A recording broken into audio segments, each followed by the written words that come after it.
Hi everybody, I am just going to give this recording. This is some scenery from out west, and I was a clinical counselor at Mingus Mountain. I didn't last very long because it was about the same story as it was in Alaska, and equal to opposite though. This was 113-degree weather, and I thought my snow tires would melt on the concrete. That's neither here nor there. The vein runs throughout, and it is trafficking. Not everybody's on board with it. A lot of people don't notice. A lot of people turn their heads away from it. But Jerome was gorgeous. And you know, this is what I uncovered when I woke out of it. And I came back east, and my mom's spirit started talking to me. And it was a hypnotic state that brought out all the truth. Here we go. This is the unveiling.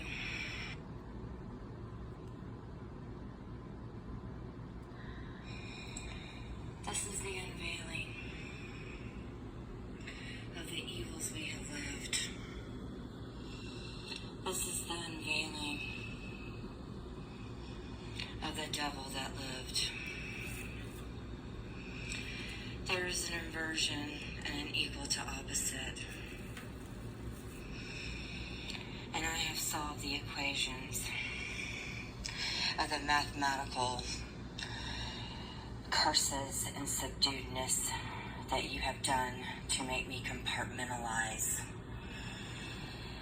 The boxes are open. My voice is open. It is not a box. My mind is open. It is not in chains. There are no chains around my brain. What is loosed in heaven is loosed on earth. What is bound in heaven is bound on earth. Now, this has been unraveled and unveiled, so I'm going to speak this in a way that will make sense. As I am able, I fear no evil and face my trauma as I am able. As I am able, I face my trauma and I fear no evil.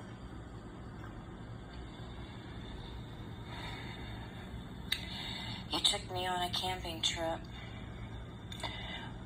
when I was 8 years old for 9 days.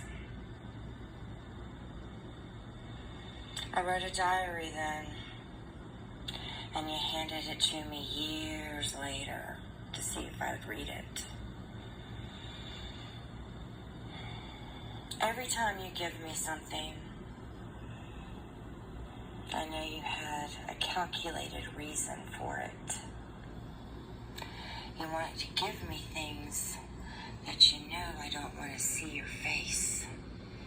So I'll quickly shut it out, just like you did with, remember? One time you were kicking a tree, and you were saying, it's not TT, it's PP. And I was taken out of gymnastics when I was that little. And that's when you killed me, mentally, emotionally, spiritually, subdued me in my voice. And we know what that's about, and I've dealt with that. And I've dealt with you changing my diapers. And I've dealt with a lot. And I had the questions. What was it about the 99th knife you held up to my face when you said, I want to show you something? And you showed me your 99th knife. Oh, now I know why. Because not only did you take me camping for 9 days, when I had those dreams, which now we know are realities, of you being the growling, angry monster in the night in the forest, when we're camping deep in the woods. Camping deep in the woods. What did we hike, 9 miles, or was it 11 miles? But both those numbers have ages to them. So whether we hiked 9 miles in or 11 miles in, which I'm pretty sure it was 9 now, you took me camping by yourself in the Chattooga Mountains. I went to the Chattooga Mountains and I went by myself with you. Deep into the woods we hiked. And deep in the woods we hiked out of. But not only that, I went on a mission trip with Mom for 9 days when I was 18. When I was going back to church and I was trying to get rid of my bulimia, trying to get rid of my alcoholism and my bulimia. Those were the 2 disorders I had then. I wasn't a drug addict, barely smoked pot. So anyway, you want me to take those 9s and you want me to reverse them in my brain and go down, compartmentalize. And this is why I have to ask about Robert. Are you a good cop? Because you kept wanting me to go think about storage units for a job, which made no sense. Why would I go work at a storage unit? What, so I can store all my memories? So you can rake my leaves and see how I'm living? Justify how you just took that handwritten letter and said, we'll go to Richard, Dad, and John David, and y'all just make sure you take all the stocks and bonds so I have nothing to lean on financially. So if I do remember my memories, I can get real help from people who are real professionals. I have to lean on charities and my friends and family, but I have no financial stability to do it on my own. So anyway, put that aside because there was a greater good in all of this.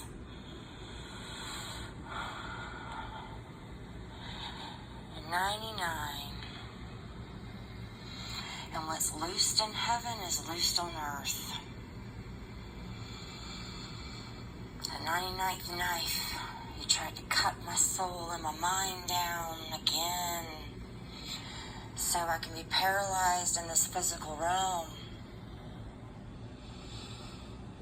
Like that dream I had when I was 23, 22 or 23, there's always the one number missing, but that's okay because that's the bridge. When you bought me the bed so I could move in with Michelle and binge because Mom wouldn't allow me to come back. But we know why now, of course. Even though I begged you to tell me why won't Mom let me come home? I'm still so bulimic. And now I had a drug addict problem. Now I was a cocaine addict. Because I was trying to cure my bulimia by curbing my appetite. So I was cross-addicting. I was going from alcoholism and bulimia. And smoking pot didn't do anything but make me tired back then, really. So, I go to cocaine.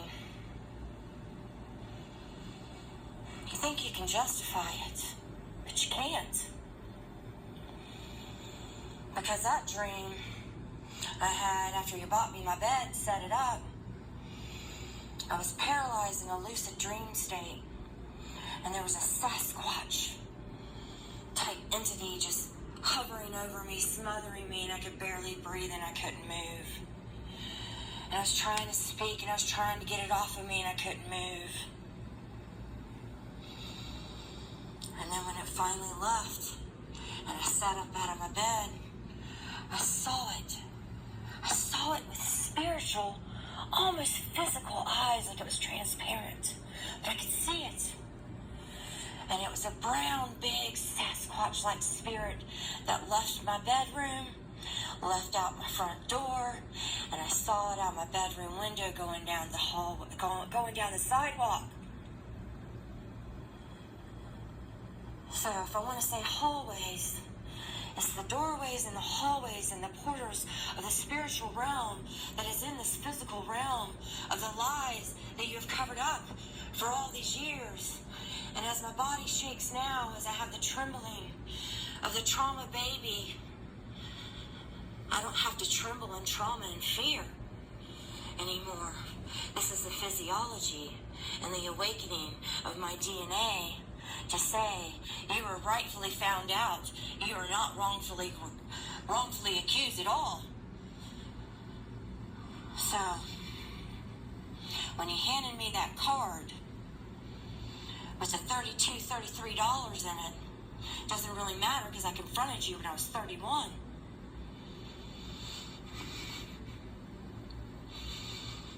Or 30, 31, because I went to Mexico twice. And it was the second time that I went after going to Viva Sauna and getting all that residue of addictions out of my system. And I was healing. And the doctors tell me I need to forgive myself and forgive others. And I had too much mucus in my eyes and in my body. And I called and I confronted my therapist. And I said, are you being paid off? I mean, really? I have visions of my dad messing with me on the counter and he won't talk to me, Anyways, that next Christmas, when Gary, forced himself on me by the means of making sure I knew that I wouldn't be kicked out if I gave in. It was time to willfully have sex with him, although he used a condom. But the first time I said when he raped me, it's because he date raped me, he date drug raped me, and I woke up and I was hurting all down there and I knew what had happened. That was after my 31st birthday. So then that next Christmas, when you and Mom were coming to see me, and I said, face me, talk to me, I'll meet you at the airport. I just couldn't deal with the gang, the group attack on me. You, Mom, Gary, everybody subduing the now adult woman from her truth. But I could face you and Mom by yourselves. But she wouldn't do it. And Mom said, no, we're not doing this again. I'm not doing this right now, Beth. No. Mom couldn't take it, and I don't blame her. But it was you, Dad, driving that car. I know you were. And if I'm wrong, well, then we'll know I'm not really clairvoyant or claircognizant. I'm pretty sure you were driving that Lincoln as Mom was in the car, trying to cope with everything at the window, telling me, we're not going to be able to do this right now, and you wouldn't see me. So anyway, this is what I'm talking about. Your hypnotism and your laws of numbers and accounting. And you trying to keep me subdued and brainwashed with money. The amount of dollars you give me. So much more. And I'm going to stop right here because I can go to when I'm 8 years old.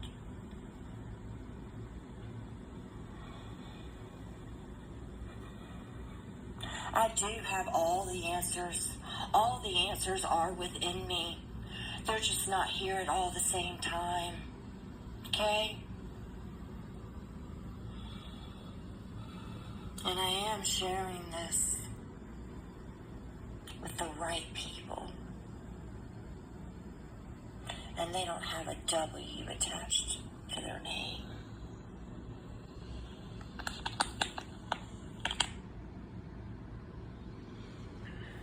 So anyways, whether it's the right or wrong people, it doesn't matter.